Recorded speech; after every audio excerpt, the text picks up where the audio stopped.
Guys, आज की इस वीडियो में हम क्रॉस प्रोडक्ट के बारे में जानेंगे। क्रॉस प्रोडक्ट को वेक्टर प्रोडक्ट भी कहा जाता है। इंट्रोडक्शन में मैंने आपको ये चीज तसल्ली से बता दी थी। अगर आपने इंट्रोडक्शन नहीं देखा है तो सबसे पहले आप डिस्क्रिप्शन पे जाइए और इंट्रोडक्शन वीडियो वेक्टर्स की जरूर देखिए। इंट्रोडक्शन पार्ट 1 और इंट्रोडक्शन पार्ट 2 में फॉर्मूले लिखे हैं। पार्ट 1 के अंदर आपको बेसिक सिखाया गया है। आज के इस वीडियो में हम बेसिक रूल जानेंगे क्रॉस प्रोडक्ट के, और उसके बाद हम जानेंगे 7 डिफरेंट टाइप ऑफ क्वेश्चंस। एक एक क्वेश्चन देखना आपके लिए कंपलसरी है। मैं इसको सेक्शन वाइज टाइम के अकॉर्डिंग लिख के कमेंट में मेंशन कर दूंगा या डिस्क्रिप्शन पे भी मेंशन होगा, तो आप चाहे तो इंडिविजुअल क्वेश्चन पे डायरेक्ट पहुंच सकते हैं। देखिए, सबसे पहले हम बेसिक रूल की बात करेंगे। तो बेसिक रूल आप लिखते जाइए अपनी कॉपी पे मेरे साथ साथ। Cap I cross cap I is equal to, मैंने बताया था पहले भी इंट्रोडक्शन में, जीरो होता है। Cap J cross cap J is equal to zero and cap K cross cap K is equal to zero. इसी तरीके से cap I cross cap J is equal to होता है K. Cap J cross cap K is equal to होता है cap I, and then cap K into में I is equal to होता है जे। आप इसे ऐसे याद करिए, आई जे, जे K and K I. Okay, I J is equal to K, J K is equal to I और K I is equal to J. Then आगे बढ़ते हैं। तो अगर हम इसको आगे पीछे कर दें, यानी कि जे को आगे लिख दें और आई को पीछे लिख दें, तो ऑब्वियस सी बात है ये एक वेक्टर क्वांटिटी है। ये वेक्टर है तो उसकी डायरेक्शन चेंज हो जाएगी। तो माइनस का कैप के हो जाएगा, मैग्नीट्यूड तो वही रहेगा। कैप के क्रॉस कैप जे अगर हम कर दें तो माइनस का कैप आई हो जाएगा, और कैप आई क्रॉस कैप के कर दें तो माइनस का कैप जे हो जाएगा। इस तरीके से आपके ये बेसिक रूल बनते हैं जो कि एक्सिस को फॉलो करते हैं। डायरेक्शन आपको बता दी गई है इंट्रोडक्शन में। आगे नेक्स्ट फॉर्मूला हम लिखते हैं। तो हमारा दूसरा फॉर्मूला इसमें है, और वो है वेक्टर ए। अगर हम सपोज कर लें vector A is equal to A one cap I plus A two cap J plus ए3 cap K, and vector B को अगर हम सपोज कर लें b1 cap I plus b2 cap J plus b3 cap K. तो हमारे पास जो फॉर्मूला है वो ये है, vector A cross vector B is equal to determinant of cap I cap J and cap K, a1 a2 a3 यहां लिखेंगे, b1 b2 b3 यहां लिखेंगे। तो आपको बिल्कुल क्लियरली समझ में आ गया कहां से कौन से पॉइंट्स कौन सी वैल्यूज लिखी जाएंगी। यहां पर आप लिखेंगे पहले प्लस, फिर लिखेंगे माइनस, फिर लिखेंगे प्लस। ये रूल है, हमेशा आपको ऐसे ही लिखना है। देन इसको सॉल्व कैसे करेंगे, देखिए सबसे पहले आपको प्लस का आई लेना है, कैप आई। तो आप आई कैसे लेंगे, जब आपने आई ले लिया तो आप क्या करेंगे, फर्स्ट रो और फर्स्ट कॉलम को डिलीट कर देंगे। जैसे ही आपने आई लिया, फर्स्ट रो, ये फर्स्ट रो है आपके पास R1 और ये फर्स्ट कॉलम है C1, इसको डिलीट कर देंगे। जो चार संख्या आपको दिख रही है उसकी मल्टीप्लाई कराएंगे आप। तो मल्टीप्लाई कराने के बाद आपका आंसर जो आएगा वो क्या होगा, A2 B3 minus B2 A3।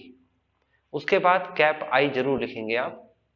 Then next के पास चलते हैं। तो नेक्स्ट क्या दे रखा है, देखिए आपको दे रखा है यहाँ पर नेक्स्ट माइनस का जे। ओके, माइनस का जे जब आप लिखेंगे, यहां लिखेंगे माइनस, फिर उसके बाद ब्रैकेट लगाइए, एंड देन फर्स्ट रो, जे तो फर्स्ट रो से बन रहा है और सेकंड कॉलम से बन रहा है। देखिए सेकंड कॉलम है, ठीक है ना। ये वर्टिकली कॉलम्स होते हैं, हॉरिजेंटली क्या होते हैं, रोज होते हैं। जे जिससे बना है वो क्या है, फर्स्ट रो है, देखो जे, और सेकंड कॉलम है, इससे जे बन रहा है। तो आप इसे डिलीट कर देंगे तो जो चार संख्या आपको दिख रही है इस समय उसकी मल्टीप्लाई करिए। देखिए कैसे मल्टीप्लाई होगी, इस तरीके से होगी। तो लिखेंगे a1 b3 माइनस का b1 a3, कैप जे जरूर लिखेंगे। ये पार्ट भी हो गया। उसके बाद चलते हैं हम नेक्स्ट पार्ट के पास। तो नेक्स्ट है आपके सामने, और वो है प्लस का कैप के। अगर प्लस का कैप के लेंगे तो first row and third column delete कर देंगे या कैंसिल कर देंगे। आपके सामने जो चार संख्या दिख रही हैं उनकी फिर से मल्टीप्लाई ऐसे कराएंगे। आप राइट में पहले मल्टीप्लाई कराएंगे, प्लस का निशान लगेगा, a1 b2 माइनस का b1 a2 कैप के।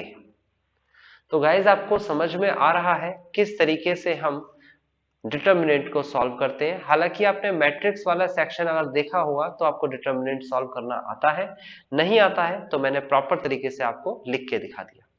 ये है आपके पास vector A cross vector B. तीसरे फॉर्मूले के पास चलते हैं और तीसरा फॉर्मूला आपके सामने क्या होगा, वेक्टर ए की अगर क्रॉस मल्टीप्लाई वेक्टर ए के साथ कराई जाए तो आंसर हमेशा 0 आएगा, क्योंकि एक जैसे दो वेक्टर्स जो होते हैं वो पैरेलल की सिचुएशन में होते हैं और उसका आंसर 0 बनेगा। आपको कॉपी पे लिख लेना है, vector A cross vector B is equal to होता है माइनस का vector B cross vector A. अगर आप कोई भी रो को इंटरचेंज करते हो तो आंसर नेगेटिव टाइम्स चेंज हो जाता है। नेक्स्ट, अगर हम चौथे फॉर्मूले की बात करें तो हम लिखेंगे इन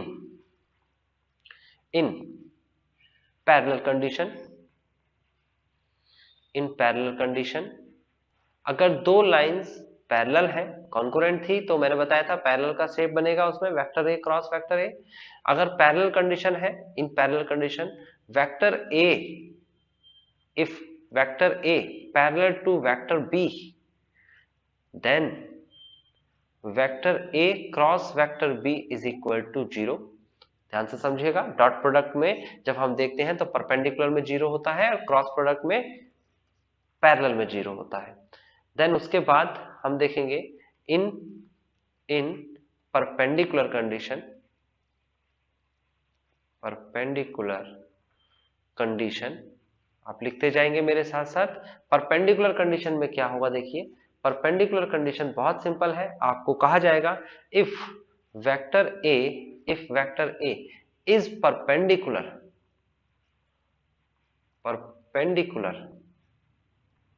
to both vector B and vector C, कहा जाएगा find unit vector of A, यानी कि इसे आप लिख सकते हो ए के ऊपर कैप। तो कैसे निकालेंगे ए का यूनिट वेक्टर, अगर ये दो वेक्टर्स दे रखे हैं वेक्टर बी और वेक्टर सी, तो आप इसका परपेंडिकुलर कैसे निकालेंगे, यानी कि ये कैसे निकालेंगे, ये वेक्टर ए है इसका यूनिट वेक्टर कैसे निकालेंगे।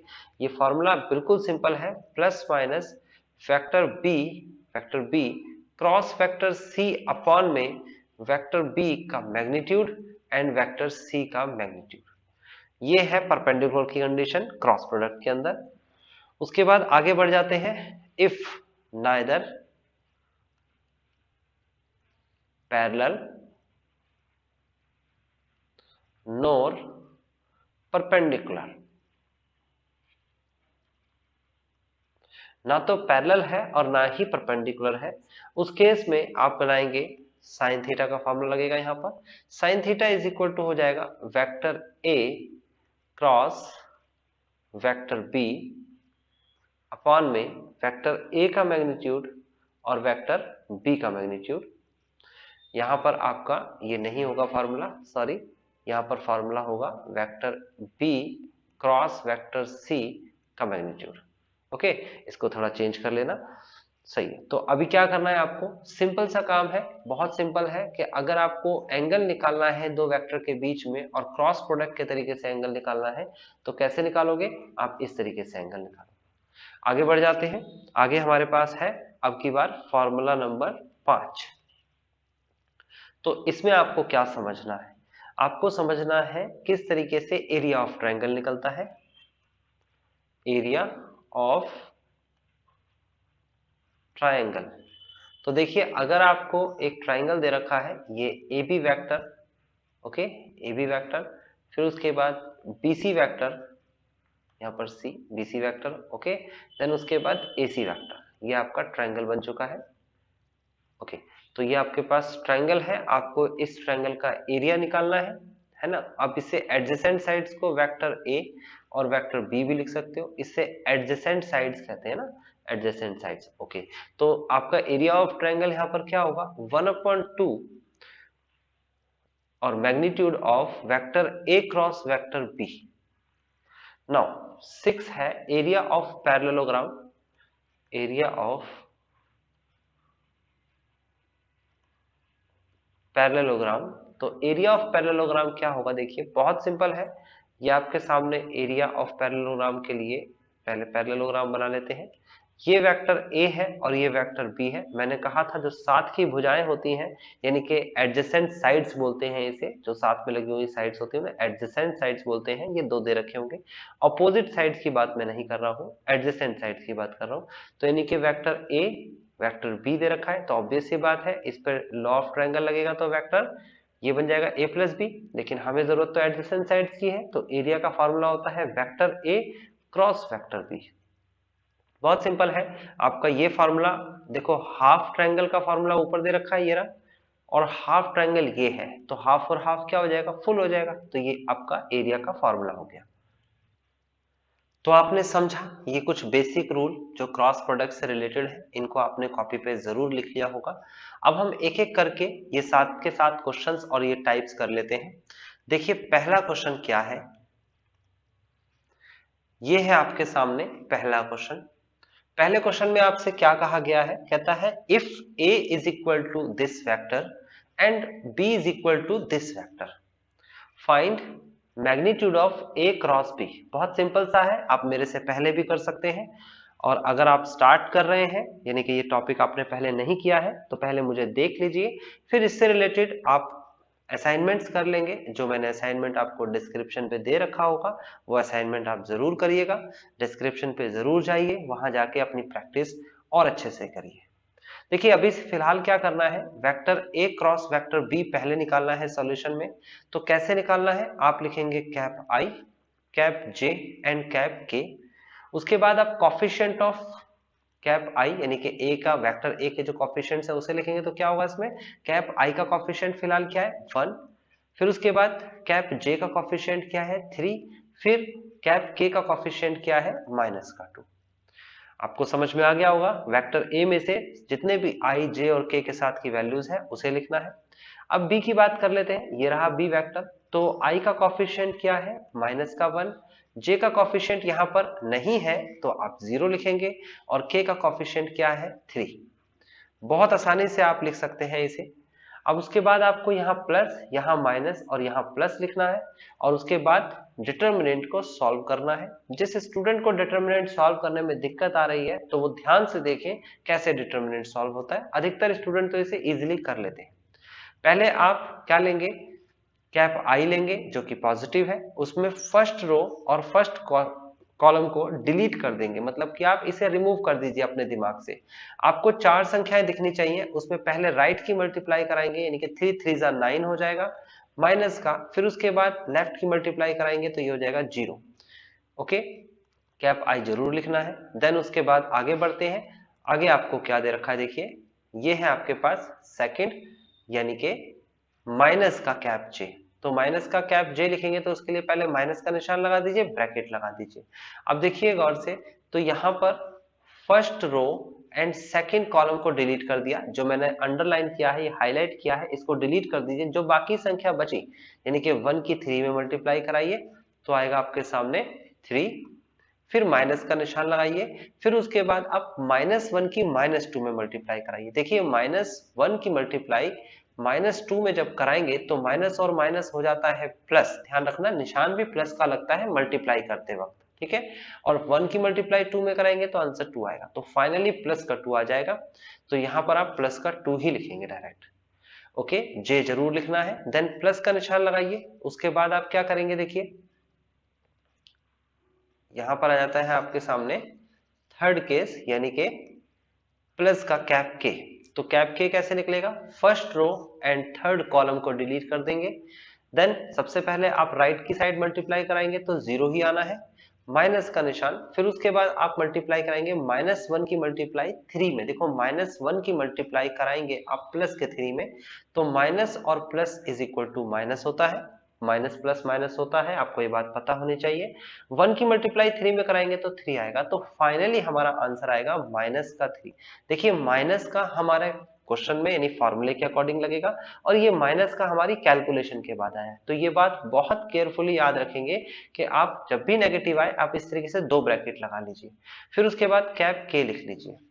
यहां तक की बात अगर आपको समझ में नहीं आई है तो इस वीडियो को फिर से देख लीजिए, जल्दीबाजी मत करिएगा। पहला क्वेश्चन है, खुद से क्वेश्चंस करने सीखने हैं तो एक ही क्वेश्चन, क्योंकि मैंने ज्यादा क्वेश्चंस नहीं कराने हैं, मैं आपको 7 क्वेश्चन में कंप्लीट क्रॉस प्रोडक्ट कवर करा दूंगा। तो 7 क्वेश्चंस तो आपको तसल्ली से देखने चाहिए, बार बार रिपीट मोड पे देखने चाहिए, उसके बाद खुद से प्रैक्टिस करिएगा। Vector A cross vector B is equal to, यहां पर सॉल्व करेंगे तो 9 कैप आई आ जाएगा।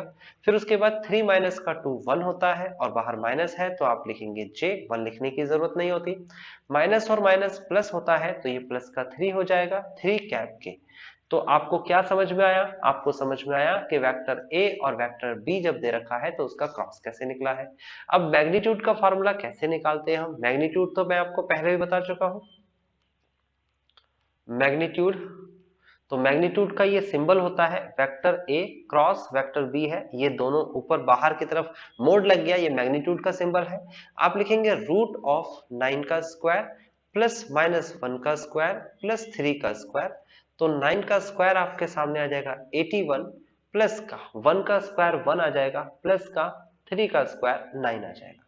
तो आप गौर से देखेंगे तो आपका आंसर जो आएगा इसका, और वो आंसर आएगा root of 91, and this is the final answer.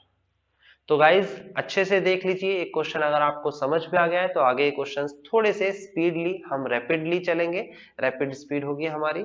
तो एक क्वेश्चन मैंने बता दिया किस तरीके से हम मल्टीप्लाई करते हैं, मैंने इसको स्टेप बाय स्टेप करके बताया, पहले स्टेप ये बताया फिर स्टेप ये बताया, ठीक है। अब नेक्स्ट जब हमारे पास क्वेश्चंस आएंगे तो मैं ऐसे डिटेल में नहीं बताऊंगा, बट आपको अगर डिटेल जाननी होगी तो इस क्वेश्चन को और अच्छे से कर लेंगे तो आपको डिटेल समझ में आ जाएगी।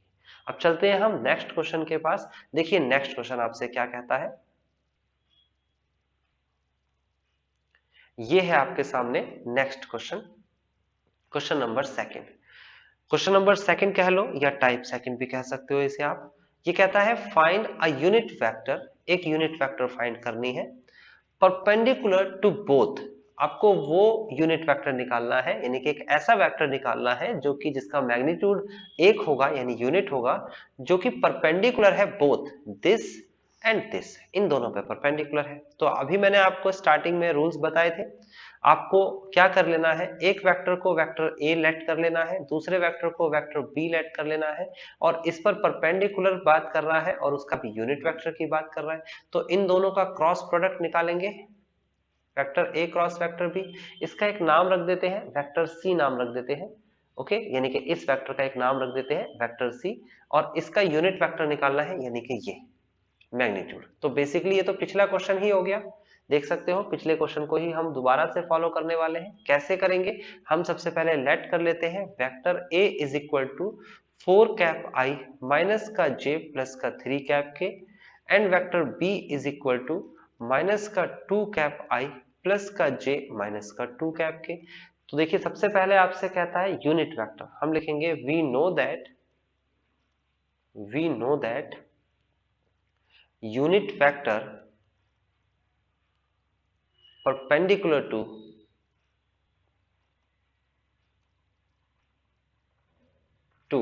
vector A and vector B is equal to vector A plus vector B, हम इसे लेट कर लेते हैं ताकि आपको अच्छे से समझ में आ जाए, इज इक्वल टू सी लिख लेते हैं। अब इस सी का यूनिट वेक्टर निकालना है, तो हम यूनिट वेक्टर कैसे निकालेंगे, देखिए हम यूनिट वेक्टर इस तरीके से निकालेंगे, हम लिखेंगे वेक्टर सी का cap is equal to vector C upon में वेक्टर सी का मैग्नीट्यूड। यूनिट वेक्टर का कॉन्सेप्ट यही होता है कि अगर किसी भी वेक्टर को यूनिट वेक्टर बनाना है तो क्या कर देंगे, हम उसके ऊपर कैप लगा देंगे। जैसे कि अगर मैं बात करता हूं यहाँ पर, तो यहाँ पर भी मैं इसे सी के ऊपर कैप लगा के दिखा देता हूँ आपको। ये वेक्टर सी था, आपको वेक्टर सी का कैप चाहिए यानी कि इसका कैप, ओके। तो आपको समझ में आ गया, वेक्टर सी का कैप आपको निकालना है यानी कि यूनिट वेक्टर ऑफ सी निकालना है। कैसे निकलेगा आप देख लीजिए। अब सबसे पहला काम क्या करेंगे, आप सबसे पहला काम करेंगे vector C is equal to होता है vector A cross vector B. तो आप इसे निकालेंगे vector A cross vector B, और कैसे निकलेगा वो, cap I cap J cap K. यहाँ पर आप लिखेंगे कॉफिशिएंट ऑफ ए के कॉफिशिएंट ढूंढिए। देखिए 4 लिखा है, यहाँ -1 लिखा है, यहाँ पर 3 लिखा है, 4 -1 और 3। बी के कॉफिशिएंट को ढूंढिए, -2 1 और -2 लिखा हुआ है, -2 1 और -2। ओके, अब आप क्या करेंगे, इसे सॉल्व करना शुरू कर दीजिए, प्लस माइनस प्लस, और ये वेक्टर सी निकल के आ जाएगा। और ये क्या आएगा, देखिए first row first column cancel, then multiply कराएंगे तो आंसर आएगा 2 -3 कैप आई। फिर उसके बाद माइनस का निशान, फर्स्ट रो और सेकंड कॉलम कैंसिल करेंगे इस बार, यानी कि ये कैंसिल कर देंगे, मल्टीप्लाई कराएंगे तो आ जाएगा -8 -6 कैप जे। उसके बाद आप प्लस का निशान लगाएंगे और अब की बार first row and third column को कैंसिल कर देंगे, मींस ये कैंसिल हो जाएगा तो मल्टीप्लाई कराएंगे, 4 multiply by 1 is equal to 4 minus का 2 cap K. Finally vector C is equal to आ जाएगा माइनस का cap I, then minus minus plus होता है तो प्लस का 2 कैप जे, आप देख लेंगे प्लस का 6 आएगा, माइनस का 8, फाइनल आंसर माइनस का 2, बाहर पहले से ही माइनस है तो प्लस का 2 हो जाएगा। उसके बाद प्लस का 2 कैप के लिखेंगे। देन इसके बाद हम क्या करना चाहते हैं, हम वेक्टर सी जो है उसका मैग्नीट्यूड निकालना चाहते हैं, जो कि हो जाएगा √(-1) का स्क्वायर प्लस 2 का स्क्वायर प्लस 2 का square, this is 2 to the 4 2 to the 4 4 8 plus 1 9, answer आएगा 3। और हमें यूनिट वेक्टर निकालने के लिए बोला गया था, तो यूनिट वेक्टर में हम सबसे पहले ऊपर लिखेंगे माइनस का कैप आई प्लस का 2 कैप जे और प्लस का 2 कैप के divide by 3 is the final answer. हम इसको एक प्रॉपर तरीके से लिखेंगे, -1/3 कैप आई प्लस का 2/3 कैप जे प्लस का 2/3 cap K, and this is the unit vector perpendicular to vector A and vector B. तो क्या हुआ, इसमें कुछ नहीं नया नहीं हुआ, ये लास्ट क्वेश्चन का ही थोड़ा सा एक्सटेंशन पार्ट था। यानी कि लास्ट क्वेश्चन में सिर्फ इतना पूछा था कि मैग्नीट्यूड कैसे निकलेगा, यानी नीचे वाला पार्ट। अभी हमने ऊपर एक वेक्टर इक्वेशन लिखी और नीचे उसे डिवाइड कर दिया। नेक्स्ट टाइप के पास चलते हैं। देखिए नेक्स्ट टाइप हमसे क्या कहती है, ये है आपका नेक्स्ट टाइप का क्वेश्चन, क्वेश्चन नंबर 3 दे रखा है आपको। तो क्वेश्चन नंबर 3 में क्या कहा गया है, यानी टाइप 3 अगर मैं कहूं तो क्या कहा गया है, find the area of triangle form by O A B. एक ऐसा ट्राइंगल बनाना है, एरिया निकालना है जो ओ ए बी से बना है। ये आपका ट्राइंगल है, आप देखेंगे इसे O लिख दीजिए नाम, इसे A लिख दीजिए नाम, इसे B लिख दीजिए नाम। तो आपको OA वेक्टर की वैल्यू दे रखी है, यानी कि ये वेक्टर दे रखा है, OA बोल सकते हो आप, और दूसरा OB दे रखा है, OB मींस ये वेक्टर दे रखा है OB वेक्टर। ओके, दो वेक्टर्स की इन्हें इक्वेशन दे रखी है। हम जानते हैं एरिया का फॉर्मूला क्या होता है, आप सॉल्यूशन लिखते चले जाइए। Area of triangle, area of triangle OAB is equal to 1/2 magnitude of OA multiply by OB। Okay, यानी कि दोनों का आप क्रॉस मल्टीप्लाई करके मैग्नीट्यूड निकाल देंगे। तो आप देखोगे तो ये फर्स्ट क्वेश्चन की तरह ही हो गया, कुछ भी इसमें नया नहीं बताने वाला मैं आपको।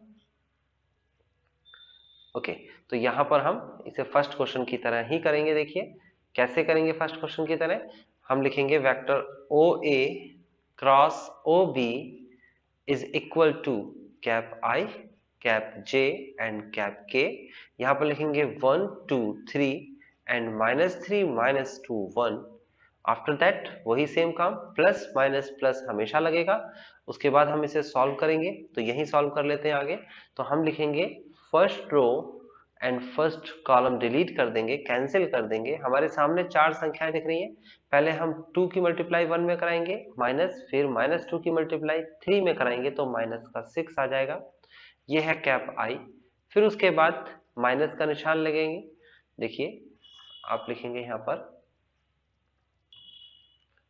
ये है आपके सामने माइनस का जे, यानी कि ये है माइनस का जे, आपको क्या करना है, first row and second column delete कर देना है इस बार। तो 1 की 1 में मल्टीप्लाई करेंगे तो 1 आएगा, माइनस का 3 की 3 में मल्टीप्लाई कराएंगे तो माइनस का 9 आएगा। आप देख सकते हैं, bracket close and then j, ये भी केस हो गया हमारा। अब उसके बाद हम k के पास चलते हैं, तो k देख लेते हैं क्या है, ये है प्लस का k, first row and third column delete हो जाएगा, देन माइनस का 2 आएगा यहाँ पर पहले, माइनस का 2, देन उसके बाद माइनस, देन 3 की मल्टीप्लाई 2 में कराएंगे तो माइनस का 6 आएगा। तो ये है आपके सामने कंप्लीट सिचुएशन, है ना। ओ ए क्रॉस ओ बी की जब हम बात करेंगे तो O A cross O B is equal to क्या हो जाएगा, देखते हैं।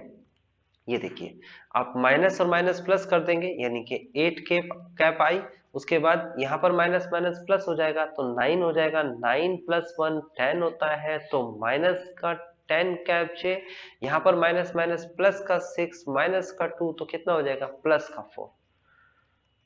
ओके, नाउ अभी हमें क्या करना है, ओ ए क्रॉस ओ बी का मैग्नीट्यूड निकालना है, और मैग्नीट्यूड का तरीका क्या बताया मैंने आपको, 8 का स्क्वायर माइनस 10 का स्क्वायर प्लस 4 का स्क्वायर। तो यहाँ पर 8 का स्क्वायर आएगा 64, 10 का स्क्वायर आएगा 100 एंड 4 का स्क्वायर आएगा 16। नाउ 16 प्लस 64 80 होता है, तो ये हो जाएगा 180, यहाँ पर आ जाएगा रूट ऑफ 180।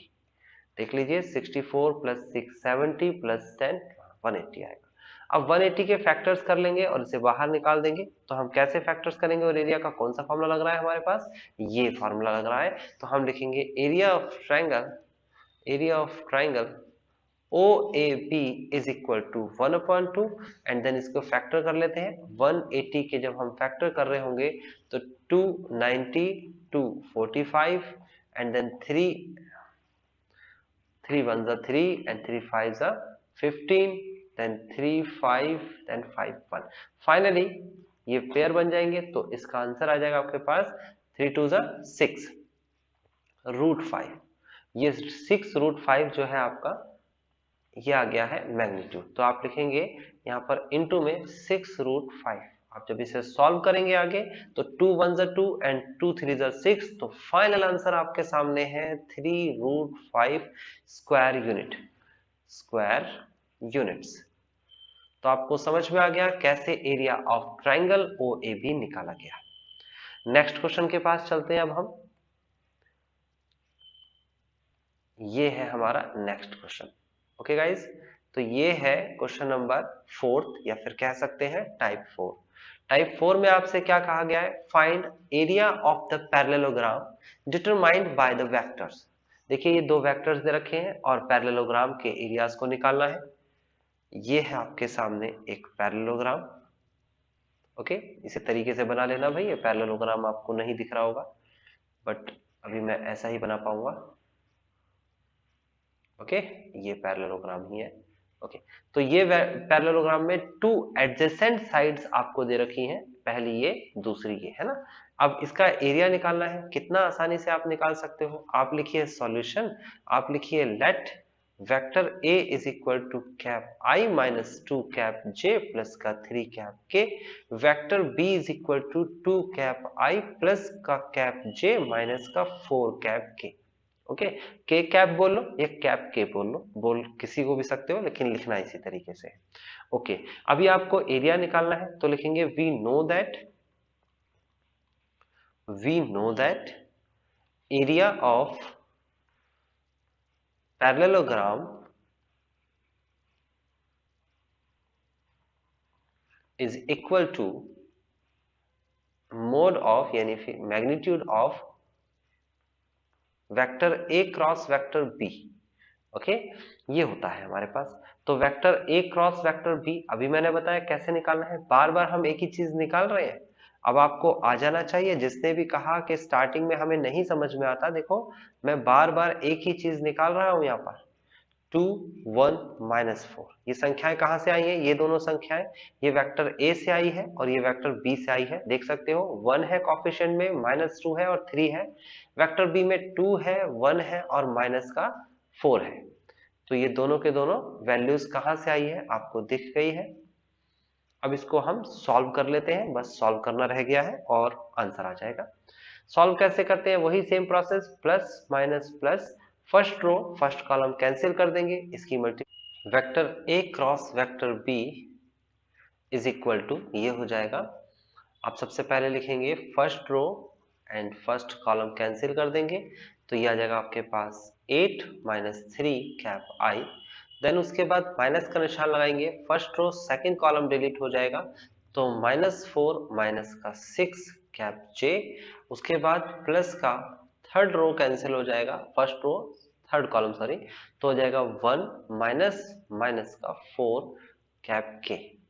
ओके, तो आपको समझ में आ गया किस तरीके से हम डिटर्मिनेंट की कैलकुलेशन करते हैं। नहीं समझ में आया है तो एक बार सही से खुद करके देखिए, समझ में आ जाएगा। यहां पर आप लिखेंगे 5 कैप आई, देन माइनस का ये हो जाएगा 10, तो प्लस का 10 कैप जे, ये हो जाएगा 5 प्लस का 5 कैप के। अभी ये अधूरा है, अभी सबसे पहले हम क्या निकालेंगे इसमें, अभी हम इसका मैग्नीट्यूड निकालेंगे। तो मैग्नीट्यूड का फॉर्मूला 5 का स्क्वायर प्लस 10 का स्क्वायर प्लस 5 का स्क्वायर, ये हो जाएगा आपके पास 25 plus 100 plus 25 and this is 150। अब 150 के फैक्टर्स कर लेते हैं, तो ये हो जाएगा आपके पास, पहले आप इसे करेंगे सॉल्व, तो आ जाएगा 5, देन ये आ जाएगा 5 1 जा 5 3 जा, है ना, एंड 5 6 जा, एंड देन 6 का तो होगा नहीं फैक्टर, तो आ जाएगा आपके पास 5√6।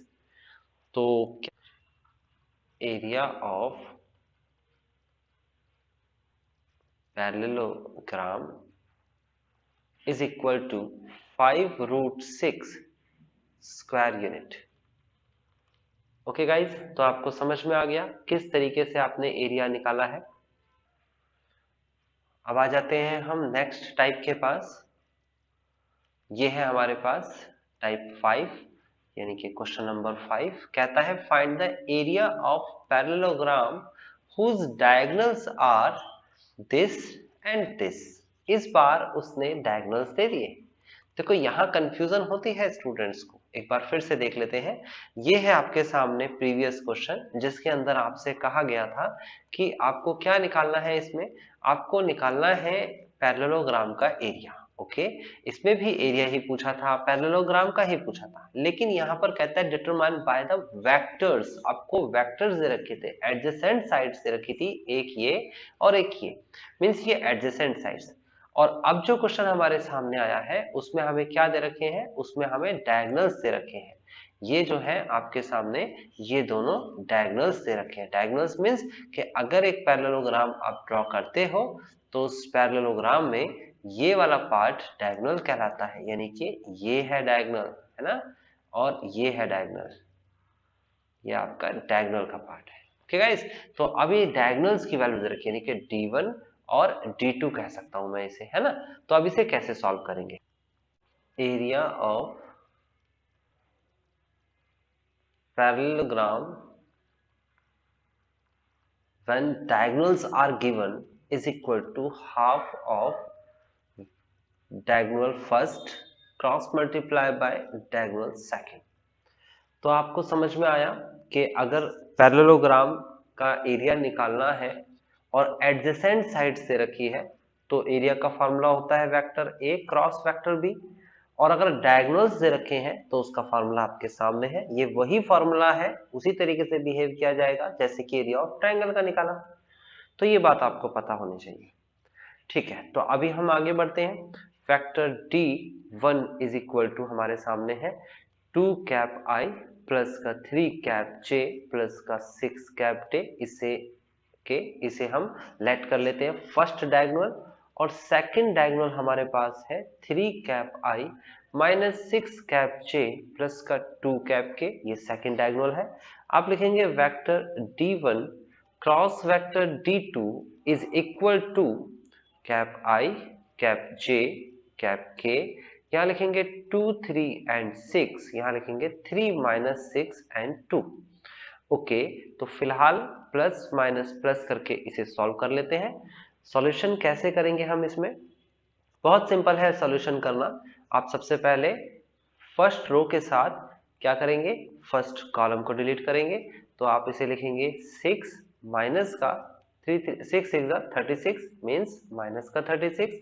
ओके, नाउ ये हो जाएगा cap I minus first row के साथ सेकंड कॉलम को डिलीट कर देंगे, तो यहां बनेगा हमारे सामने 2 2 4 माइनस का 6 3 18, देन कैप जे, उसके बाद प्लस का निशान लगाएंगे, फर्स्ट रो के साथ थर्ड कॉलम को डिलीट करेंगे, तो यहां बन जाएगा यहाँ पर माइनस का 12 माइनस का 9 cap K.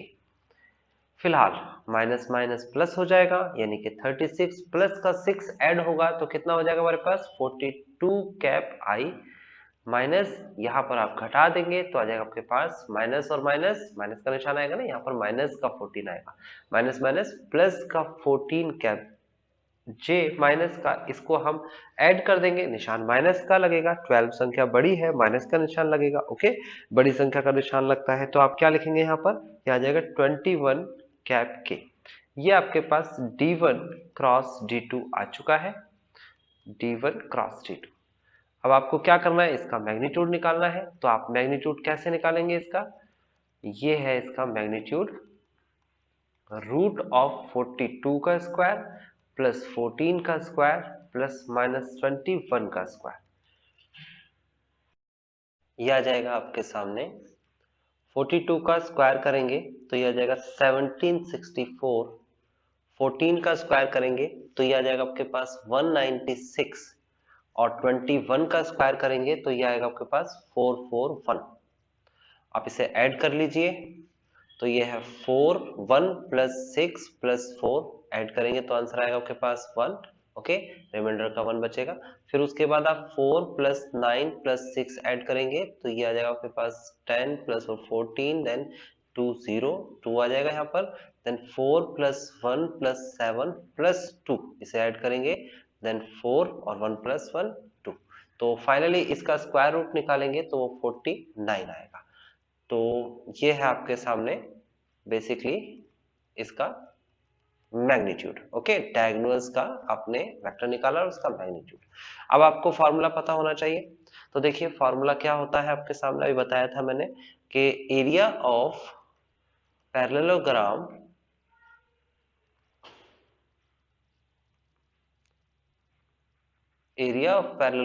Is equal to होता है when diagonals are given 1/2 magnitude of vector D1 cross vector D2।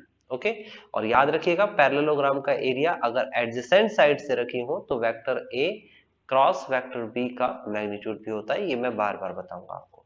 ठीक है, अब देखिए 1/2 और ये आपके सामने इसकी पूरी वैल्यू क्या आ गई 49, तो ये 49 है, तो ये आ गया आपके पास 49/2 square unit, and this is the final answer. अब चलते हैं हम नेक्स्ट टाइप के पास। देखिए नेक्स्ट टाइप कितनी इंपॉर्टेंट है, ये है आपके पास नेक्स्ट टाइप, और नेक्स्ट टाइप में आपसे कहा गया है वेक्टर ए का मैग्नीट्यूड 13 है, वेक्टर बी का मैग्नीट्यूड 5 है, और ए डॉट बी 16 दे रखा है, 60 दे रखा है, ए क्रॉस बी का मैग्नीट्यूड निकालना है। तो देखिए इसके लिए आपको क्या करना पड़ेगा, आपको दो फॉर्मूले याद रखने हैं। पहला है cos theta is equal to vector A dot vector B upon में magnitude of vector A and magnitude of vector B, और दूसरा फॉर्मूला आपको याद रखना है sin theta is equal to vector A cross vector B upon में magnitude of vector A and magnitude of vector B, ये यहाँ पर इसका मैग्नीट्यूड होता है। ओके, तो इन दोनों फॉर्मूले से हम कैसे सॉल्व करेंगे क्वेश्चन, देखिए आपको डॉट प्रोडक्ट दे रखा है 60 और ये दोनों के मैग्नीट्यूड्स भी दे रखे हैं, तो cos थीटा की वैल्यू आ जाएगी 60 अपॉन में 13 इंटू में 5। आप इसे सॉल्व करेंगे 5 1 ज़ा 5 एंड 12 5 ज़ा 60, तो ये आपके पास आ जाएगा 12 अपॉन में 13, दिस इज cos थीटा। आप पाइथागोरस थ्योरम जानते ही होंगे, ये होता है आपके पास बेस, ये है perpendicular and this is called hypotenuse, तो ये 90 डिग्री के सामने वाला हाइपोटेनस है, और ये रूल भी आपने जरूर पढ़ा होगा पंडित बद्री प्रसाद और हर हर भोले, ठीक है ना, आप हिंदी मीडियम से पढ़े हैं तो आपने लाल बटे कक्का पढ़ा होगा। ओके, ये पढ़ा होगा है ना, यहाँ पर ये लंब है, ये आधार है और ये कर्ण है। तो फिलहाल अगर मैं कॉस की बात करूं तो कॉस क्या होता है, बेस अपॉन हाइपोटेनस, यानी कि ये बेस है, बेस की वैल्यू 12 है और हाइपोटेनस की वैल्यू 13 है, तो परपेंडिकुलर की वैल्यू आ जाएगी आपके पास 5। कैसे, ये परपेंडिकुलर होता है रूट ऑफ 13 का स्क्वायर माइनस 12 का स्क्वायर एंड दिस इज 25, आप देखेंगे तो 5 आएगा। तो साइन थीटा की वैल्यू आपके सामने आ गई और वो आ गई आपके पास 5 अपॉन में 13। साइन थीटा की वैल्यू आपने कैसे निकाली है, बात समझ में आई? अगर समझ में नहीं आई है, ट्रिग्नोमेट्री का ये कॉन्सेप्ट आपको अभी नहीं कनेक्ट कर रहा है, तो ट्रिग्नोमेट्री का जब लेक्चर होगा तो आप उसे देख लीजिएगा, ये कनेक्ट कर जाएगा। फिलहाल साइन थीटा की वैल्यू है 5 अपॉन में 13 इज इक्वल टू, आपको ये फाइंड करना है एंड देन डिवाइड बाय ए का और बी का मैग्नीट्यूड ऑलरेडी दे रखा है 13 इंटू में 5, तो 13 से 13 कैंसिल हो जाएगा, 5 के ऊपर मल्टीप्लाई हो जाएगी, 25 इज द फाइनल आंसर। देख सकते हैं कितने आसानी से ये आंसर आ गया है, बट आपको कनेक्ट करेगा जब भी ये क्वेश्चन, जब आप ये दो फार्मूले और ये कॉन्सेप्ट याद रखेंगे। तो अब चलते हैं हम नेक्स्ट टाइप के पास, जो कि हमारा 7th क्वेश्चन है। अब ये आ गया आपके सामने नेक्स्ट टाइप, क्वेश्चन नंबर 7, और टाइप 7 भी है। देखिए ये क्वेश्चन मैंने आपके सामने सिर्फ इसलिए लेके आया हूं क्योंकि एग्जाम में अगर ऐसे क्वेश्चंस आते हैं तो मोस्टली स्टूडेंट्स इसे करने से परहेज करते हैं। वो सोचते हैं ऐसे क्वेश्चंस हम नहीं करेंगे, इसमें कोई डिजिट्स तो दे ही नहीं रखी है। तो एक क्वेश्चन मैं इसका इसलिए करा रहा हूँ कि इस टाइप की कोई भी क्वेश्चंस आपके सामने आते हैं या सीरीज आती है तो आप उसे अटेम्प्ट कर पाए। देखिए इसे करना कैसे है, सबसे पहले आपको क्या क्या दे रखा है वो देख लेते हैं। कहता है vector A, vector B, vector C are 3 vectors, okay, such that a plus B plus C is equal to 0।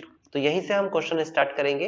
Vector a plus vector b plus vector c is equal to 0 question में दे रखा है। Zero vector कह सकते हो आप इसे, इस पे यहाँ वेक्टर भी लगा सकते हो, ओके, जीरो वेक्टर। नाउ अब ये आपसे कहता है कि आपको प्रूफ क्या करना है, ये कंडीशन प्रूफ करनी है। तो कैसे प्रूफ करेंगे, बहुत सिंपल है। आप क्या करिए, आप दोनों तरफ यानी कि लेफ्ट साइड में भी और राइट साइड में भी वेक्टर ए की क्रॉस मल्टीप्लाई करा दीजिए। ये देखिए मैंने दोनों तरफ वेक्टर ए की क्रॉस मल्टीप्लाई करा देनी है, यहां पर भी और यहां पर भी, ओके। बहुत सिंपल है, ऐसा करने में कोई परेशानी नहीं होगी। अब ऐसा करने से हुआ क्या, आप जब मल्टीप्लाई कराएंगे तो वेक्टर ए क्रॉस वेक्टर ए लिखेंगे। देखो बहुत कठिन काम नहीं लिख रहा मैं, वेक्टर ए के साथ क्रॉस वेक्टर बी लिखेंगे, वेक्टर ए के साथ क्रॉस वेक्टर सी लिखेंगे, ओके, इक्वल टू। अब देखो जीरो वेक्टर के साथ किसी का भी क्रॉस वेक्टर कराएंगे तो ये तो जीरो वेक्टर ही आएगा, बिल्कुल सिंपल है ना ये तो। अच्छा अभी ए क्रॉस ए कितना होता है, मैंने आपको स्टार्टिंग में बताई थी प्रॉपर्टी, ए क्रॉस ए, एक जैसे दो वेक्टर्स, तो ये तो जीरो होता है, प्लस का vector A cross vector B. अब देखो ए सी को अगर माइनस लगा के सी ए लिख दूं तो, याद करो स्टार्टिंग में ये मैंने बात बताई है कि ए सी को सी ए लिखा जा सकता है, ए बी को माइनस का बी ए लिखा जा सकता है ना, ओके। ये अब राइट साइड में चला जाएगा तो vector A cross vector B is equal to vector C cross vector A. दोबारा से समझ लेते हैं क्या कहता है, देखिए बहुत सिंपल है। इसमें आपको सबसे पहले a plus B plus C equal to 0 दिया था, दोनों तरफ मैंने मल्टीप्लाई करा दी वेक्टर a की, देखो यहां पर भी और यहां पर भी मल्टीप्लाई सीधा सीधा तरीके से लिखा है मैंने, देखो ये लिखा ये लिखा और ये लिखा, यहाँ पर जीरो हो गया, आपको भी पता ही है a क्रॉस a जीरो होता है, ये प्रॉपर्टी याद करिए। और ac को ca लिख सकते हैं, आगे माइनस लगा के मैं राइट साइड में ले गया, ये हो गया। अब चलते हैं हम आगे, तो आगे इसी को दोबारा लिख लेते हैं, vector a plus vector b plus vector c is equal to 0। और इस बार मैं b से मल्टीप्लाई कराता हूं, किससे मल्टीप्लाई कराता हूं, b से क्रॉस मल्टीप्लाई वेक्टर a की plus b plus c and is equal to यहां पर भी b से मल्टीप्लाई, ओके। तो आपको बात समझ में आती है कि ये तो जीरो हो गया और इस b की वैसे ही दोबारा से मल्टीप्लाई करा देंगे तो b cross a plus B cross B plus B cross C, simple है, इक्वल टू 0। अब देखो बी क्रॉस बी तो 0 हो गया ना, और बी ए को मैं ए भी लिख सकता हूं माइनस करके।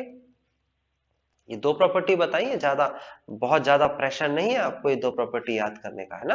अब इससे राइट साइड में ले जाएंगे तो क्या हो जाएगा, ये हो जाएगा आपके पास B cross C is equal to A cross B. अब जरा गौर से देखिए, जरा गौर से देखिए, इन दोनों इक्वेशंस को गौर से देखिए। ये देखो a क्रॉस b की वैल्यू c क्रॉस a भी है ना। उसके बाद a क्रॉस b की वैल्यू b क्रॉस c भी है। तो अगर मैं इन दोनों को एक साथ देखूं तो a cross b is equal to, देखो a cross b is equal to b cross c is equal to a cross b की वैल्यू ये भी तो है c क्रॉस a। तो यही तो हमें प्रूफ करना था। तो गाइज ऐसा नहीं है कि कोई क्वेश्चन आपसे नहीं होगा। आपको मैंने जितना भी बताया है, जितनी भी नॉलेज दी है, उन सबको एक साथ इकट्ठा करेंगे तो सारे क्वेश्चंस आप अटेम्प्ट कर सकते हैं। तो इसी के साथ ये सेक्शन मैं फिनिश करता हूं। ये वीडियो लेक्चर आपको जरूर समझ में आएगा अगर आप इसे तसल्ली से देखेंगे और प्रैक्टिस भी करेंगे। असाइनमेंट के क्वेश्चन भी जरूर करिएगा। असाइनमेंट के क्वेश्चन भी अपलोड कर दिए जाएंगे आपके, वो डिस्क्रिप्शन पे होंगे। पहले इस पूरी सीरीज को देखिए, देन उसके बाद असाइनमेंट के क्वेश्चंस करिए।